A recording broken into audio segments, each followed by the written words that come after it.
Welcome to Out of the Break, a behind-the-scenes look at the most pressing issues in the world of college football as it relates to North Central Florida. Out of the Break is brought to you by Chris Doering Mortgage. Now here's the host of the Sports Fix, Adam Reardon and Chris Doering. Well, we're back here for another week of Out of the Break. I'm Chris Doering with my partner, Adam Reardon. You can listen to us daily from 10 to noon on AM 850 and AM 900 in Ocala. We are the hosts of the Sports Fix, so we appreciate you tuning in. And Adam, kind of hard to believe, but we are one quarter through the college football season already. It goes fast. It takes a long time to get here, but when it's here, it really flies by. But the good news for Florida fans is so far so good at this point in the season. So far so good. Florida's had a history of doing well in the month of September, and they've kept that up despite a tougher than usual September schedule. I said this the other day, Adam. I think this is the most impressive two-game road run that I've seen from a Florida team in a long, long time. You look at it before the season, I don't think people were giving Texas A&M and Tennessee the respect perhaps that they deserved, but I think in hindsight we look at this team and what they had to face with both of the hostile environments. Obviously, Johnny Manziel and the Texas A&M Aggies are a much better team than we thought they were going to be, and I think Tennessee, with the improvement they showed early in the year against NC State, were better as well. But to me, this is a team that continues to gradually improve from week to week,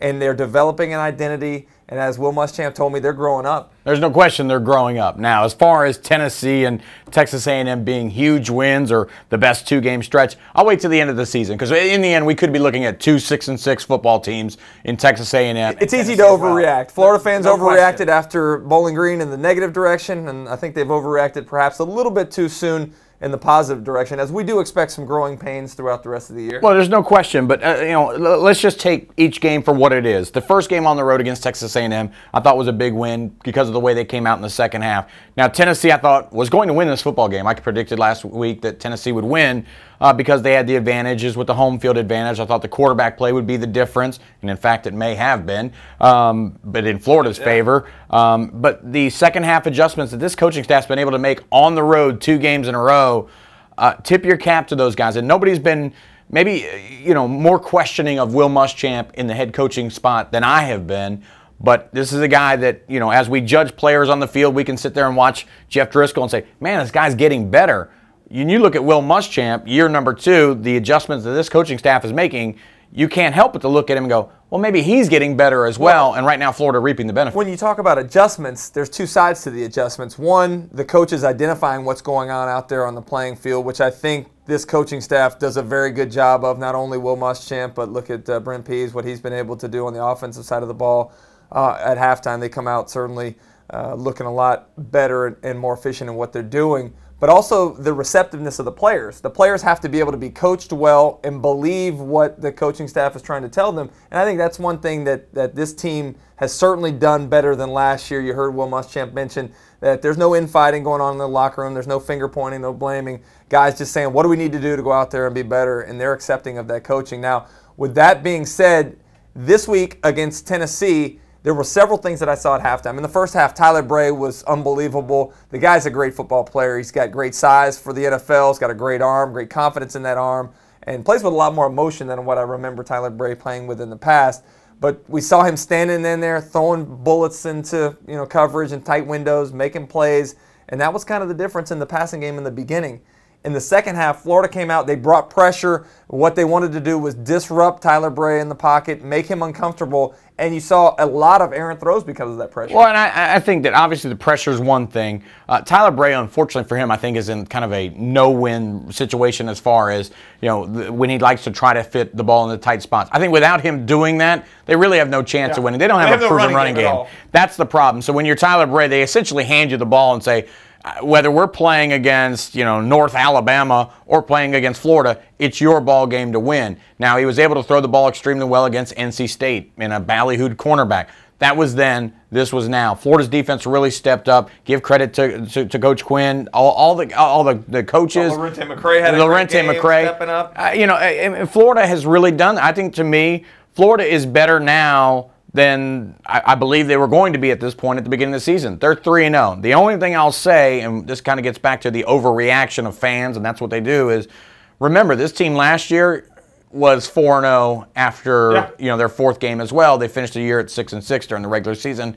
got a bowl win. And so when Will Muschamp says there's no infighting, there's no reason to infight right now. You know why? Because you're winning. But no, there was adversity, though. They were down at halftime in each of those ball games on the road. That's adversity. I mean, there was a call for, in some cases, guys would be panicked perhaps, but this team shows no panic at any point in time to this point. They are really confident in what they're coming out and doing, and they have developed that identity. And I think that identity is a team that is very tough, both mentally and physically. They're overpowering people at the line of scrimmage, which was one thing that Will Muschamp said that they needed to get better at, and they certainly have recruited to that point. And I think they has a great mix now offensively of imagination, creativity, explosive plays with that toughness. That's a combination that's tough to beat. You know, it's fun. I think, one of the things I like best about teams, I think the most important thing that you can do is to not do the things you can't. And Florida to me doesn't. Know your strengths, but even more importantly, know your weakness. Absolutely. And Florida doesn't have Jeff Driscoll in shotgun, 4 or 5 wides, trying to go down the field a whole bunch. They're making this offense so easy for him. And give the kid credit. When he's asked to put it on the ground and run it himself, he's done extremely well there. But they haven't asked him to do the one thing that all fans want to see. We want to see it wide open and going down the field. That's not what this wide open is relative, though. I mean, why do you have to throw the ball 60 times a game and throw it down the field? Because they used to do this here. Well, that happened. I will tell you, anytime we threw the ball 50 times a game, it was normally in a loss. So you have to have some balance. I think that Brent Pease has done a great job with that to this point in time. I really like what he's done in terms of giving added responsibility to Driscoll from week to week. He gives him a little bit. He shows that he can accept that amount of responsibility, and they give him a little bit more. So I expect that we'll continue to see him progress.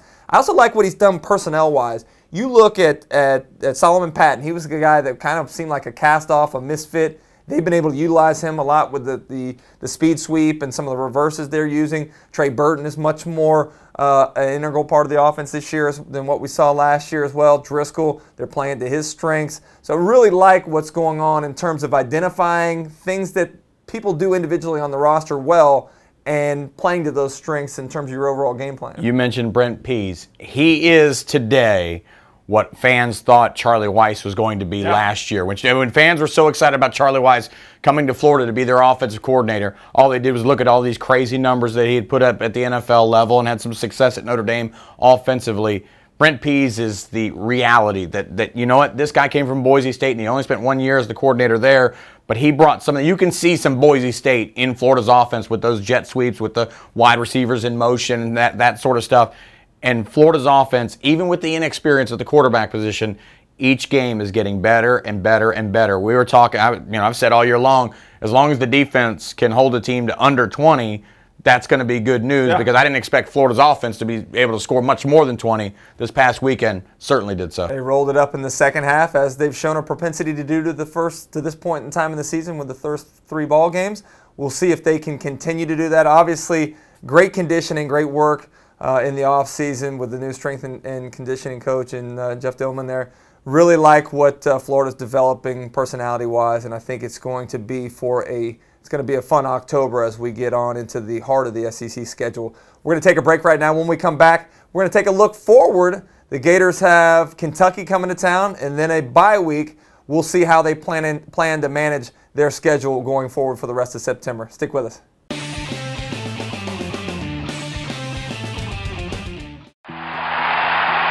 It was here in this end zone where I caught my SEC record-breaking touchdown. But all of those touchdowns would not have been possible if it weren't for great teammates working together for one goal.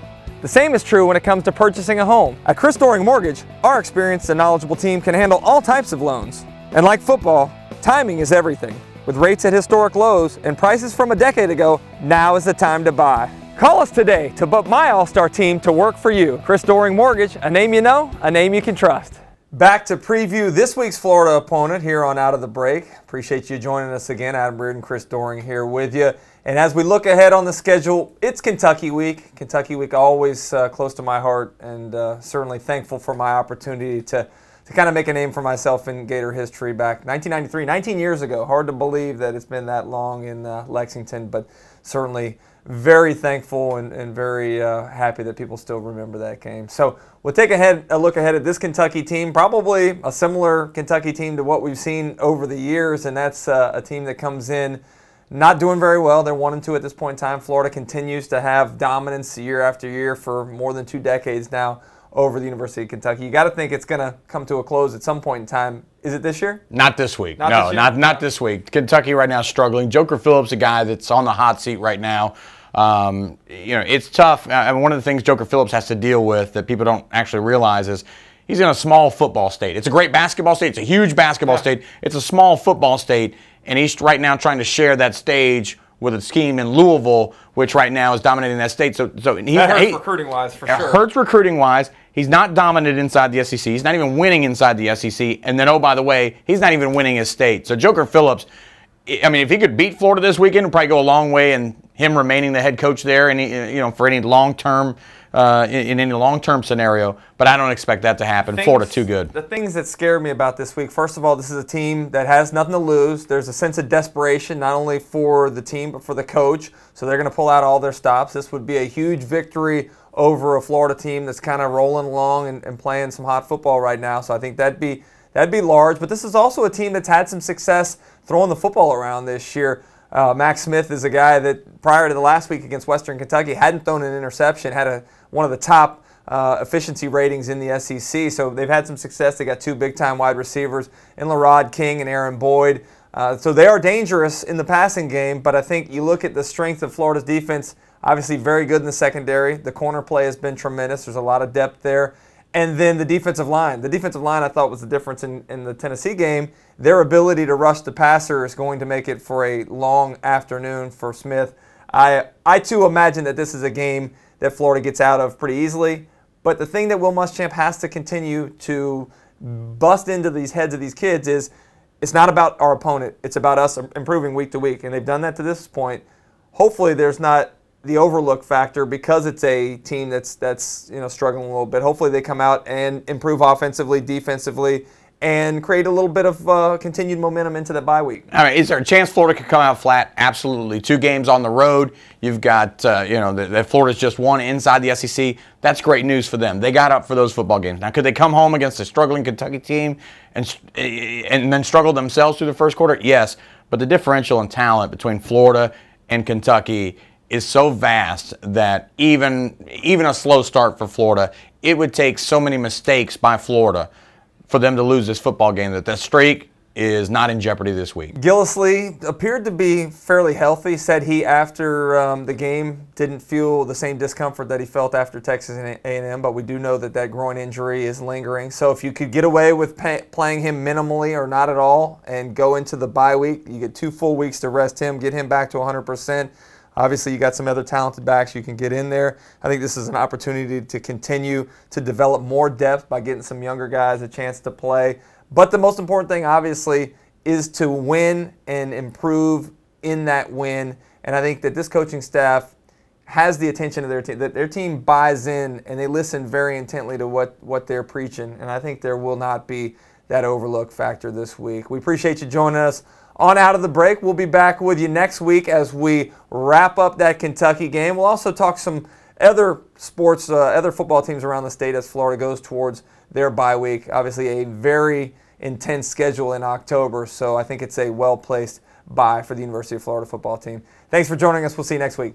Does it seem like there's a home refinance program for everyone but you, the responsible homeowner? Hi, Chris Doering here for Chris Doering Mortgage, and I'm excited to announce the Government Initiative Streamlined Refinance Program. With rates at historic lows, it's never been easier to refinance, saving you tens of thousands over the life of the loan.